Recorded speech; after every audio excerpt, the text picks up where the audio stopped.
આ mothers day પર તમારી મમ્મીને તમે જો કોઈ સારામાં સારી ગિફ્ટ આપવા માંગતા હો ને તો એક પ્રણ આપજો. એની માને, આની માને, ઓલાની માને, પેલાની માને, ડેશ ડેશ ડેશ કેટલી બધી ગાળો મા માટે હોય છે. તો આજના દિવસે એ પ્રણ જરૂર લેજો કે તમે કોઈની પણ મા વિરુદ્ધ અપશબ્દો નહીં બોલો, નહીં સાંભળો. એ જ એક સ્ત્રીને સાચી ગિફ્ટ હશે.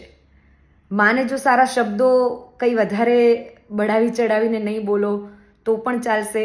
માને કોઈ સારી ગિફ્ટ નહીં આપો તો પણ ચાલશે, કારણ કે એ તો માં છે, જેવી હતી એવી જ રહેશે. એનું વાત્સલ્ય, એના પ્રેમમાં ક્યાંય કોઈ ખોટ નહીં આવે. પણ એક સ્ત્રી માટે કદાચ આ સૌથી અમૂલ્ય ગિફ્ટ હશે. જો એનો દીકરો કે એની દીકરી આજે આવીને એને એમ કહેશે કે માં, આ દુનિયાની જેટલી પણ ગાળો છે ને જેટલા પણ અપશબ્દો છે જે એક સ્ત્રી માટે બોલાય છે, દુર્ભાગ્યવશ જેટલા પણ અપશબ્દો, ગાળો જે બધું છે ને એ બધું મા બેન પર જ આવે છે. તો આજે મધર્સ ડે પર મોંઘીદાટ ગિફ્ટ ન લાવતો ચાલશે, પણ તમારી મમ્મીને ખાલી એટલું જઈને કહી દેજો કે માં, આજ પછી અપશબ્દો નહીં કોઈ સ્ત્રી માટે બોલું, નહીં સાંભળું.